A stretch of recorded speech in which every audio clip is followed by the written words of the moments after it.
Hello guys, welcome back to my YouTube channel. आज हम फिर से लास्ट प्रीवियस ईयर क्वेश्चन से एक इंपॉर्टेंट टॉपिक और क्वेश्चन डिस्कस करने वाले हैं। ये क्वेश्चन 15 मार्क्स के लिए बहुत ही इंपॉर्टेंट है। सो लेट्स स्टार्ट है। आज का हमारा क्वेश्चन और टॉपिक है distinguish between management accounting and financial accounting. और management accounting is nothing more than the use of financial information for management purpose. Explain this statement and distinguish between financial accounting and management accounting. इसका answer start करते हैं। Financial accounting क्या है? Financial accounting lays emphasis on the past. It record the transaction already taken place. ठीक है, जो financial accounting है वो किसके ऊपर बेस है, किसके ऊपर डिपेंड है? वो पास्ट के ऊपर डिपेंड है। क्यों? क्योंकि ये उन ट्रांजेक्शन्स को रिकॉर्ड करती है जो पहले से ही हमने रिकॉर्ड की हुई है। ठीक है। The main focus of financial accounting is to record business transaction and to provide information at the end of the accounting period in the form of two statement, income statement and balance sheet.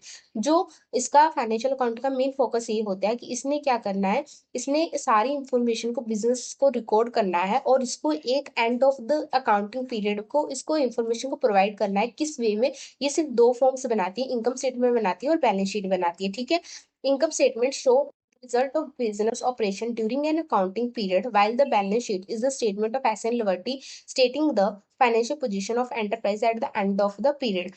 ये बोला जो income statement है वो ये बताती है कि आपको कितना प्रॉफिट और कितना लॉस हो रहा है, और जो बैलेंस शीट है वो आपको ये बताती है कि आपकी एंटरप्राइज की पोजीशन क्या है at the end of the period. At the end of the period जहां पे लिखा है, जैसे at the end of the accounting period लिखा है, यहाँ लिखा है at the end of the period. ये end of the period mostly हमारा अप्रैल, सॉरी, 31 मार्च होता है। बट बाकी काफी जगह पर 31 दिसंबर भी होता है। वो कंपनी पे डिपेंड करता है। अगर वो 31 मार्च के अकॉर्डिंग बना रही है तो 31 मार्च उसका लास्ट अकाउंटिंग पीरियड होगा।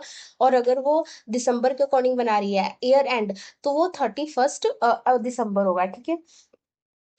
फिर नेक्स्ट हम पढ़ते हैं मैनेजमेंट अकाउंटिंग क्या है। Management accounting makes use of financial information for management purpose. In the word management accounting deals with providing information to the management for making policies plans for the futures.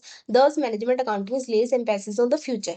ठीक है। जो management accounting है उसका काम ये है कि जो फाइनेंशियल इंफॉर्मेशन है, जो फाइनेंशियल इंफॉर्मेशन थी उसको इस तरीके से एनालाइज करना, इंटरप्ट करना और उसको प्रेजेंट करना मैनेजर को, ताकि वो मैनेजर उसके बेसिस पे पॉलिसीज बना सके, प्लान्स बना सके फ्यूचर के लिए। ध्यान से देखना, फ्यूचर के लिए। इसीलिए जो मैनेजमेंट अकाउंटिंग किसके ऊपर डिपेंड होती है? फ्यूचर के लिए। क्योंकि हम मैनेजमेंट अकाउंटिंग को फ्यूचर के डिसीजन लेने के लिए यूज करते हैं, फ्यूचर की प्लानिंग करने के लिए यूज करते हैं, फ्यूचर में कैसे कंट्रोल करना है इसके लिए यूज करते हैं। ठीक है। इसके the main point of difference between management accounting और फाइनेंशियल अकाउंटिंग का डिस्कस बोला। तो अब इसका मेन डिफरेंस पढ़ते हैं। फर्स्ट बेसिस क्या है? Meaning. Management accounting is the presentation of accounting information in such a way to assist the management in decision making and in the formulation of policies and plans। Management accounting का काम ये है कि वो इस तरीके से फाइनेंशियल अकाउंटिंग की इंफॉर्मेशन को प्रेजेंट करे मैनेजर को, ताकि उसके बेसिस पे जो मैनेजर है वो फ्यूचर में कौन सा डिसीजन लेना है, कैसे पॉलिसीज बनानी, कैसे प्लान्स लेने हैं, उसके मतलब उसमें हेल्प कर सके, उसको असिस्ट कर सके। फाइनेंशियल अकाउंटिंग क्या है? Financial accounting is an art of recording, classifying and summarizing in a significant manner and in term of money, transactions and events of the financial character and interpreting the result of their work। Financial accounting क्या होता है? Financial accounting का मतलब होता है कि वो एक कला है रिकॉर्ड करने की, रिकॉर्डिंग करने की, क्लासिफाइंग करने की और समराइजिंग करने की। मैं आपको पहले रिकॉर्डिंग का मतलब बता दूं। अगर आपकी एक चाय की शॉप है, ठीक है, आपने चाय की दुकान खोली और आपने एक बुक ली और बुक पे आपने सिंपल ऐसे कर दिया कि मैंने भाई आज क्या था, आज मैंने इतने का दूध खरीदा, इतने की चायपत्ती यूज की, इतने की मैंने चीनी खरीदी, इतने का मुझे पैसा आया, इतने कप मैंने बेचा, ठीक है, इतने का मेरा उधार आया, इतने की मैंने पेमेंट की। आपने सारी इसमें डेली की बेसिस ट्रांजेक्शन कर ली। फिर आपने लिखा है क्लासिफाइंग। जब आप घर पे गए आपने क्या किया? क्लासिफाई कर दिया। मतलब जितनी परचेज की एंट्री थी, जितनी जितनी चीजों की परचेज की आपने परचेज के अकाउंट में डाल दी। फिर आपने जितनी जितनी की थी वो आपने सेल के अकाउंट में डाल दी। फिर आपने जितने की क्या कहते हैं उसको, आपने तो जितने का उधार वापस आया, जितने का उधार किया आपने उधार के अकाउंट में डाल दिया, उसको बोलते क्लासिफाइंग करना। फिर समराइजिंग करना, मतलब आपने सारे अकाउंट देखे और समराइज कर दिया आखिर में कि आपको लॉस हुआ, कि आपको प्रॉफिट हुआ, कि आपको क्या हुआ। ठीक है। तो उसको बोलते हैं समराइजिंग करना। ठीक है। इन अ सिग्निफिकेंट मैनर लिखा है। सिग्निफिकेंट मतलब मैनर होता है कि इस वे में करना कि वो आपके लिए यूजफुल हो और इन टर्म ऑफ मनी हो। टर्म ऑफ मनी का स्पेशल वर्ड इसलिए यूज किया गया क्योंकि फाइनेंशियल अकाउंटिंग हमेशा मनी की होती है, मतलब मनी ट्रांजेक्शन्स की होती है, जिसमें पैसे का लेन देन होता है, उसी की ही ट्रांजेक्शन्स होती है। कभी भी क्वालिटी की नहीं होती, कि ये नहीं होता कि इसकी फाइनेंशियल अकाउंटिंग हो रही है कि कि जो वर्कर है वो कितना हार्ड वर्किंग है, वर्कर कितना लॉयल है, ठीक है। क्वालिटी की नहीं होगी, क्वांटिटी की होगी, ठीक है। ये चीज है। तो आई होप आपको समझ आया होगा। नेक्स्ट हमारा पॉइंट बेसिक है objective, to provide information to the management for formulation और पॉलिसी एंड प्लान्स। इसका मेन ऑब्जेक्टिव यही है कि आपको मैनेजर को ऐसे इंफॉर्मेशन को प्रेजेंट करना कि मैनेजर जो है पॉलिसीज और प्लान्स है उसको बना सके, वो भी बहुत अच्छी तरह से, ठीक है।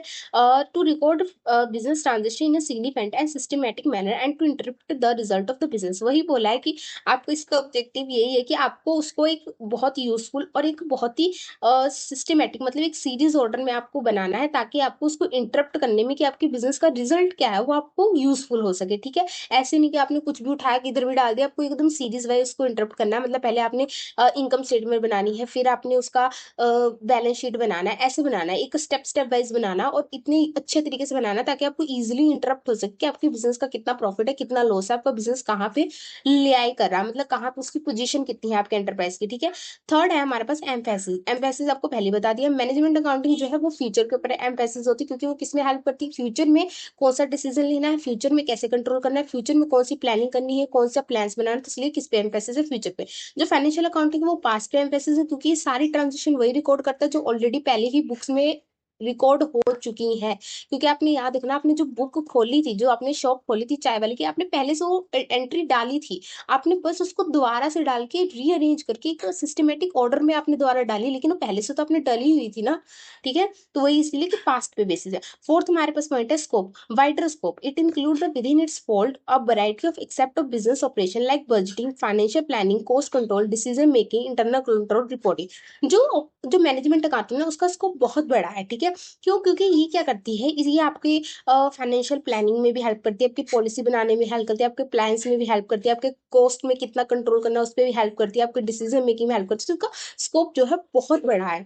लेकिन जो फाइनेंशियल अकाउंटिंग है उसका स्कोप बहुत ही कम है, because to record business transaction, to prepare financial statement. इसका सिर्फ इतना सा ही काम है कि आपको प्रॉफिट और लॉस देखना, आपका पोजीशन देखना, आप सिर्फ इनकम स्टेटमेंट बनाओगे और बैलेंस शीट बनाओगे, इसका इतने तक ही स्कोप है, इसलिए लिमिटेड स्कोप है, ठीक है। फिफ्थ है हमारे पास accounting principles. No set accounting principles are followed in management accounting. जो मैनेजमेंट अकाउंटिंग है उसका अभी तक कोई भी सेट ऑफ अकाउंटिंग प्रिंसिपल्स नहीं, कोई भी एक रूल्स ऑफ बुक्स नहीं है। सेट ऑफ अकाउंटिंग प्रिंसिपल होती है कि जहां आपके पास एक रूल्स ऑफ बुक है, ठीक है, कि आपको ये फॉर्मेट बनाना है, इस फॉर्मेट में आपको ये चीजें ऐड करनी है, ये चीजें नहीं ऐड करनी है, आपको इस वे से करना है, इस वे से नहीं करना है। ऐसी कोई भी उसकी सेट ऑफ प्रिंसिपल बुक्स नहीं बनी, कोई भी रूल रेगुलेशन नहीं है कि आपको इसको फॉलो करना है, इसको नहीं फॉलो करना है, ठीक है। A set of generally accepted accounting principle are followed while preparing financial account, ठीक है। ये जो फाइनेंशियल अकाउंटिंग है ना वो गैप गैप को फॉलो करता है। गैप कैसे, ये देखो, जी से क्या है जनरली, ए से है एक्सेप्टेड, ए से है अकाउंटिंग और पी से प्रिंसिपल। इसका शॉर्ट फॉर्म होता है गैप, GAAP, ठीक है। वो इस सेट को फॉलो करता है जिसके अंदर सारा लिखा होता है कि फाइनेंशियल अकाउंट कैसे बनाना है, बैलेंस शीट में कौन सी एसेट आएंगी, कौन सी लिबर्टीज आएंगी, जो प्रॉफिट एंड लॉस है उसमें कौन कौन से प्रॉफिट आएंगे, कौन कौन से लॉस आएंगे, ठीक है। Six point is legal compulsion, ठीक है। कंपल्सन का मतलब वही कंपल्सरी होता है, ठीक है। No legal compulsion to install management accounting system, ठीक है। जो मैनेजमेंट अकाउंटिंग है ना उसके लिए कोई भी सेट ऑफ रूल्स नहीं है, तो इसलिए वो लीगल कंपल्सरी भी नहीं है, वो कंपनी पे डिपेंड करता है कि उसको बनानी है, उसको नहीं बनानी है, ठीक है। Preparation of financial account is more और लेस कंपल्सरी। जो फाइनेंशियल अकाउंटिंग है ना वो बहुत ही जरूरी है, बहुत जरूरी भी और कम को जरूरी भी है, पर उसको बनानी ही पड़ती है। कोई भी कंपनी उसको फाइनेंशियल अकाउंट बनाना ही बनाना है, वो कंपल्सरी, वो ऐसे नहीं कर सकते कि हमने बनाई नहीं इस ईयर की, ठीक है। Seven point is transaction both monetary as well as non monetary transaction are record. जो फाइनेंशियल अकाउंट है ना उसमें मॉनेटरी ट्रांजेक्शन भी ऐड होती है, नॉन मॉनेटरी भी, मतलब पैसे से, जिसमें पैसे की लेन देन है वो भी ऐड होती है, जिसमें पैसे की लेन देन नहीं है वो भी ट्रांजेक्शन रिकॉर्ड की जाती है। Only monetary transaction are record. पहले हम पढ़ चुके फाइनेंशियल अकाउंटिंग में सिर्फ मनी वैल्यू ही ट्रांजेक्शन रिकॉर्ड होती है, इसमें सिर्फ जिसमें पैसे का लेन देन है वही ट्रांजेक्शन रिकॉर्ड की जाती है। Eighth point is period. Management accounts are not prepared for a specific period. जो मैनेजमेंट अकाउंट है ना उसका कोई भी स्पेसिफिक पीरियड ही नहीं है, क्योंकि इसका कोई भी सेट ऑफ रूल्स नहीं है, इसलिए इस पे कोई भी नहीं लिखा कि आपको कौन से पीरियड पे, आपको जब लगता है कि मैनेजर को अब डिसीजन लेना है 2 मंथ बाद, 3 मंथ बाद, जब उसको जरूरत पड़ी आप मांग सकते हो, तब आपको उसकी इंफॉर्मेशन तब दे दी जाती है। Financial accounts are prepare for a particular period, usually for 1 year, ठीक है। जो फाइनेंशियल अकाउंट है वो हमेशा एक particular at the end of the year बनाई ही जाती है, ठीक है। वो at the end of the company पे बेसिस होती है, काफी कंपनीज मार्च के एंड में बनाते हैं, वो वो 1 अप्रैल से लेके 31 मार्च तक एक साल मानते हैं, और काफी कंपनीज है जो 1 जन से लेके 31 दिसंबर तक मानते हैं, ठीक है। और आपको ये भी बता दूं, जो ईयर 1 अप्रैल से लेके 31 मार्च तक चलता है उसको हमेशा हम लोग फाइनेंशियल ईयर बोलते हैं, ठीक है। और जब भी 1 जन से लेके 31 फर्स्ट मार्च तक चलता है तो उसको हम कैलेंडर ईयर बोलते हैं। आप जो अकाउंट कर रहे हैं आप बीकॉम में, तो ये चीज आपके लिए नॉर्मल है, ठीक है। उसके बाद हमारे पास अप्रोच है forward looking as it based on the projected figure, ठीक है। जो इसका अप्रोच क्या होता है, इसका अप्रोच ये होता है कि लुकिंग बोला जाता है, ठीक है।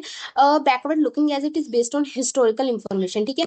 जो फाइनेंशियल अकाउंटिंग है वो किसके ऊपर डिपेंड करती है, पास्ट की इन्फॉर्मेशन के बेस्ड पे करती है, इसीलिए इसको बैकवर्ड लुकिंग बोलते हैं। पास्ट को हम हमेशा बैकवर्ड बोलते हैं, फ्यूचर को फॉरवर्ड लुकिंग बोलते हैं, ठीक है।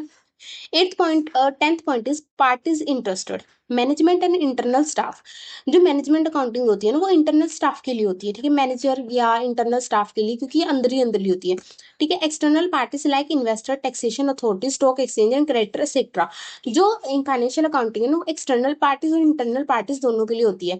ज्यादातर वो एक्सटर्नल पार्टीज के लिए होती है, जैसे इन्वेस्टर्स हो गए। इन्वेस्टर को जानना था कि उनको कितना रेट ऑफ इंटरेस्ट मिलेगा, कितना रिटर्न मिलेगा, टैक्सेशन, आपकी जो टैक्स की रेट होते हैं वो भी आपके फाइनेंशियल अकाउंटिंग के बेसिस पे डिसाइड होते हैं, ठीक है। स्टॉक एक्सचेंज, क्रेडिटर, ये सब चीजें फाइनेंशियल अकाउंटिंग इन सबको चाहिए होती है। 11th point is publication. Management accounting statement are not required to be published. जो मैनेजमेंट अकाउंटिंग होती है ना जब वो इंटरनल स्टाफ के लिए, तो उसको पब्लिश करने की जरूरत ही नहीं पड़ती है, ठीक है। Financial accounting statement are required to be published for the use of various party. जो फाइनेंशियल अकाउंटिंग उसको एक्सटर्नल पार्टीज की भी जरूरत होती है, इसीलिए उसको पब्लिश करना जरूरी है। Audit not compulsory. जो ऑडिट है ना, मैनेजमेंट अकाउंटिंग की ऑडिटिंग नहीं होती है, ठीक है, चाहे वो इंटरनल हो चाहे वो एक्सटर्नल हो, ठीक है। मोर और लेस कंपल्सरी। फाइनेंशियल अकाउंटिंग की हमेशा ऑडिटिंग होती है, ठीक है, वो दोनों बेसिस पे होती है। अगर आपको ज्यादा पंगे नहीं लेने तो आप इंटरनल एक बार करवा लेते हो, और बाहर से तो होती ही होती है, ठीक है। सो आज के लिए इतना ही। अगर आपको ये वीडियो थोड़ी भी हेल्पफुल लगी हो, लाइक कीजिए, शेयर कीजिए और सब्सक्राइब करना मत भूलिएगा। Thank you for watching. मिलते हैं नेक्स्ट वीडियो में।